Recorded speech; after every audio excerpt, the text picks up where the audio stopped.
month, NASM is giving you free courses. That's right, free courses each month just for being part of the NASM family. Learn about everything ranging from nutrition to strength, weight loss to stress relief, and everything in between. Click the link in the bio for information and to claim your free course before they're gone. You're listening to the NASM-CPT Podcast with Richey, the official podcast of the National Academy of Sports Medicine.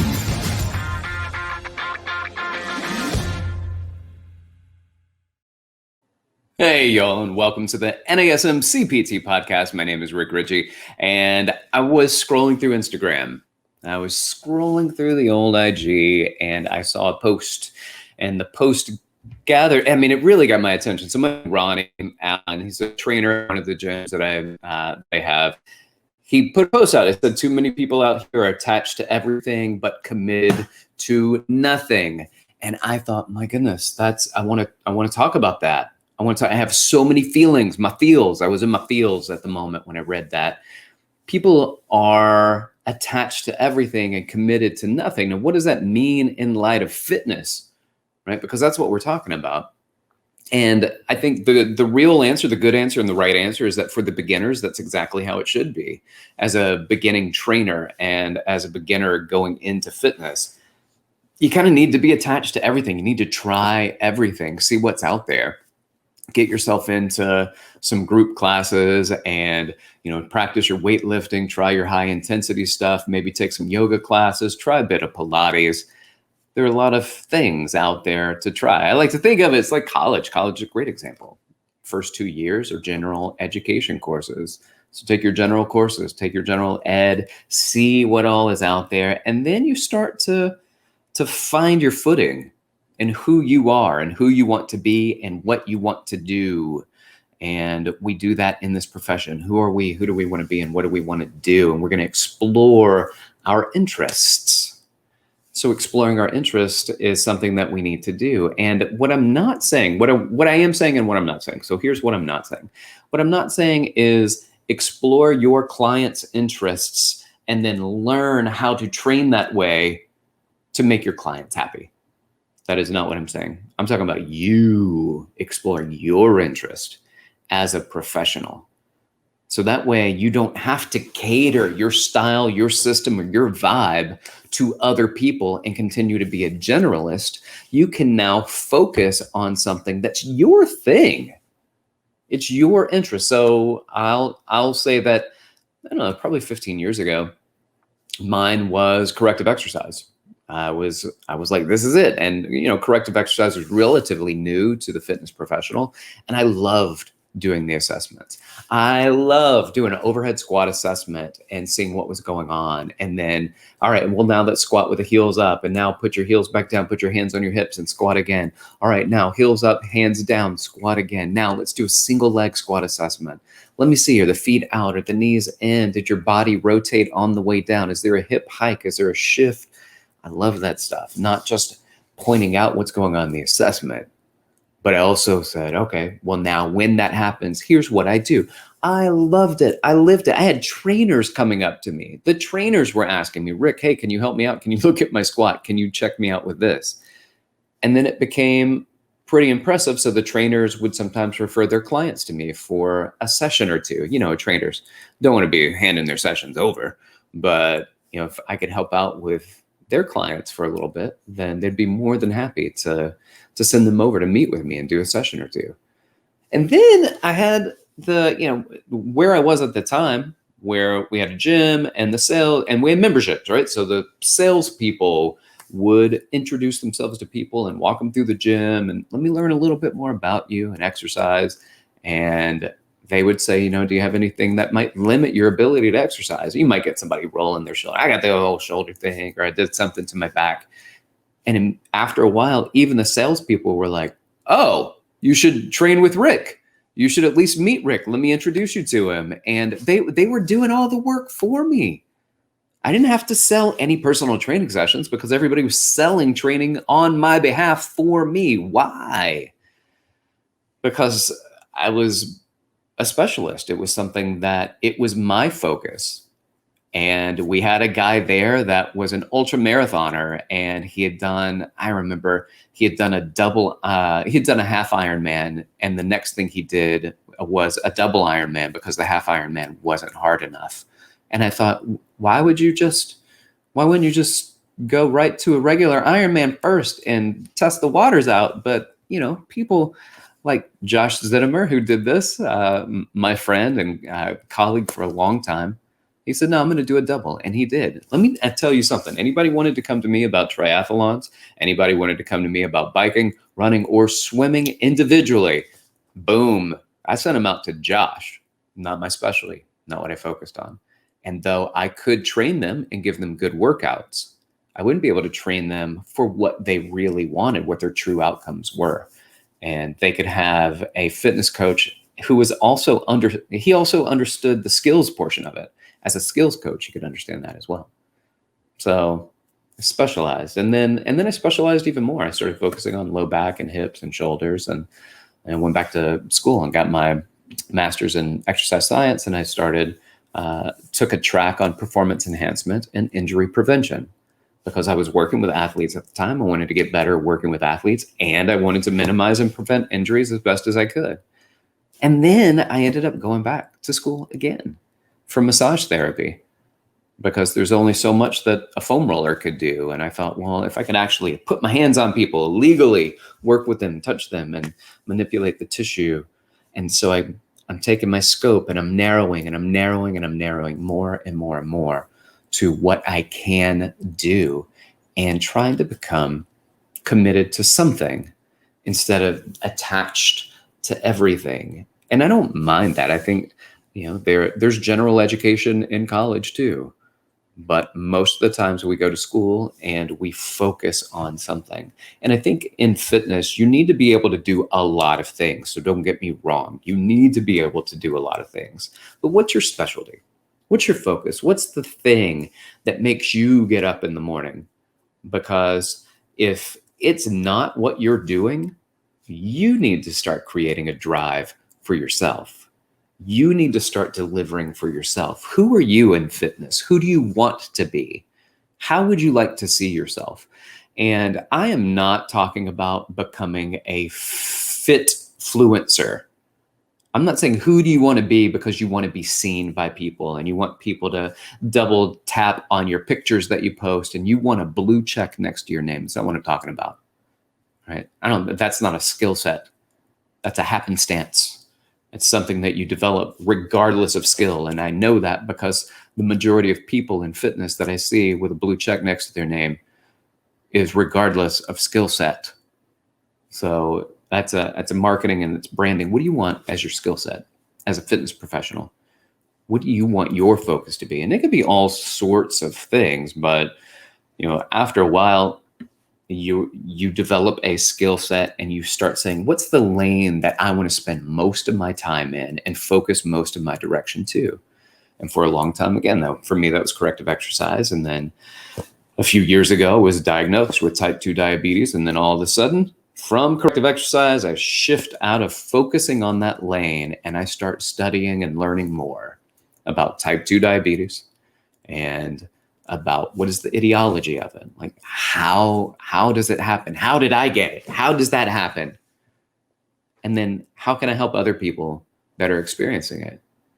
And then I started learning a lot about my misconceptions and what I thought I knew about diabetes, which was really in many cases not true. Why people get it, how they get it. And then I started learning more about sedentary behaviors. And that was a big deal to me because I'm a fitness professional. So I'm looking at sedentary behaviors and they're linked to type 2 diabetes. And I thought, well, this is really what I'm interested in. There's so many people that I can help with fitness and movement. And here I am, a personal trainer, focusing so much on getting people to work out with me. I need to spend more time on making sure that they are working out without me. And not just working out, that's the wrong term, like being active and moving throughout the day. Movement is medicine, getting up and moving. And so I switch my direction, I switch my focus, and now I'm focusing on sedentary behavior and how this impacts health and wellness. It's not about me. That's me as an example to talk about you and who you are and what you want to do and how you want to develop. How you want to develop as a fitness professional. Look, I know a guy, a business partner that we just started working together on a project, opening another fitness facility in Soho. And his name's Daryl, and was football player, and at college level, was at the NFL for a bit, and then he started as a trainer, and he had been a trainer for a long time, and then over time, he started focusing on what his path is, which blew me away. He's a Pilates instructor. And I was like, get at that. Shut the front door. A Pilates instructor? For real? For real. That's who he is. That's what he does. That is his focus. That's his lane that he wants to be in. Why? Because it helped him. He found that that was something that worked for him. It helped him out with some of the things that was going on in his body. And then he found that he could use that to benefit other people. And there's a story there, right? College football player, NFL, and then Pilates instructor. And there's something powerful and interesting about that can draw people to him. So I think that that's some Olympic lifting's another one. A lot of people like doing Olympic lifts. It's big in some of the gyms that are around here in New York City. Kettlebells is another thing. I got to be honest.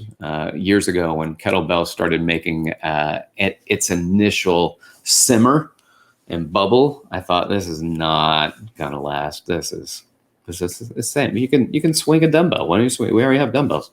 I was wrong. I was bad forecasting on my part, and now kettlebells are all the rage. All my gyms, I have the set of dumbbells and set of kettlebells. We have two different things, and they are used in different ways. Are they interchangeable? They can be. But one of those tools just suits those movements better, and you can focus on that. And I know some people that focus on individual tools, right? Like they focus on tools like kettlebells. They focus on tools like TRX. That's their favorite thing because it can go anywhere with them. Some people focus on body weight exercises. And I think that's interesting, and I think those are well. But as opposed to focusing on a singular tool, more about like what's a broader brush that you could paint with. So for instance, are you interested in nutrition? And then maybe nutrition coaching is the right play for you. And why is that? And a lot of people are into nutrition coaching because, first of all, if you want most likely to become a weight loss specialist. And that's one of the top reasons that people come to fitness professionals. It's because they want to lose weight. So if you want to be a weight loss specialist, then becoming a nutrition coach is going to be an integral part of what you do as a fitness professional. And as many of us know, it is not the exercise that is the best at helping people lose weight. And the nutrition is the strongest component of that. And then the combination of nutrition and exercise bolsters that even more. And the one thing we do know about exercise is that there's more stick-to-itness for people who start to build a strong exercise base than people who just try to diet and switch how they eat. So becoming a nutrition coach might be something that you could do. Or what about behavior change around fitness? The decisions we make and what we do. Do I work with people because I want them to get better at making the right decisions? And why is that important to me? Because maybe that's something that I had to take on to myself. I had to learn how to coach myself or learn how to coach a loved one that's having a hard time. And that becomes my driving goal. That's my driver. That's what drives me. Performance coaching might be something. Training.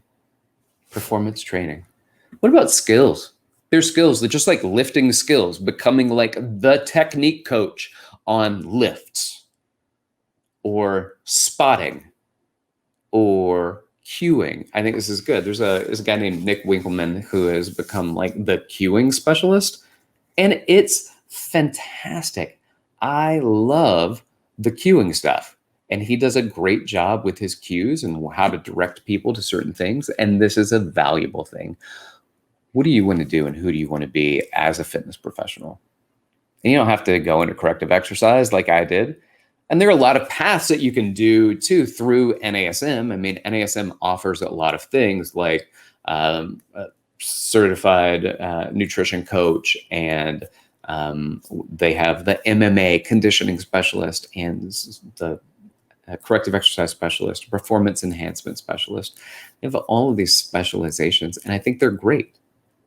But I'm also not directing you to there, right? I'm talking about, do you like Pilates and do you like yoga? Do you like Olympic lifting? And there are a lot of ways to direct your focus and your attention that really helps you get more comfortable in your path as a fitness professional. And here's the thing, and this is why it's important, because once you identify who you are and how you work with people, and what you're not trying to do is not saying, oh, you want that? Let me see if I can go deliver that with my current skill set. Oh, you like that? And that's totally different. So let me see if I can adjust who I am and my areas of expertise around you. And I start bouncing around everywhere, trying to be all things to all people. And yet that's a tough thing to do. And so when you can identify who you are and your specialty, then you're at the beginning phases of developing who you are as a brand and how you can then market yourself. So instead of looking to fill these gaps where everybody is, you are now drawing people to you based on your skill set. People are drawn to you, and people then direct clients to you because of your skill set. So now I can go in, and maybe you're on social media and you want people to know who you are. You start developing that and you start marketing that. And then your market laid out with all of the individuals that you think would be interested in your skill set, and you direct your message to those people. And then let those people come to you. Marketing's really difficult to do when you don't know who you're marketing to. And if you market to everybody, you usually market to nobody. So get a stronger feel, a sense of identity for who you are as a trainer, what you want to do, how you would like to be known, and what you would like to be known for, and develop that, refine it, strengthen it, bolster it, and then market the ever living out of that thing. Because once you start to market yourself, when you know who you are and who you want to work with, then you can start to develop that importance of branding and promotion and getting people to come to you as you explore your interest as a CPT and who you are and who you want to be. All right. I hope that you found this, I don't know, it's just inspirational. It's funny because Ronnie posted that post about a day or two ago about being attached to everything and committed to nothing. And I thought there's so much wrapped up in that statement. Deep. That's deep, Ronnie. You went in deep. And so I wanted to use that as a topic to discuss with you, and just maybe a shot in the arm for you to go, you know what, it is time for me to really nail down who I am and who I want to be as a fitness professional, who I work with. And that who I work with is part of your messaging and it's part of your branding.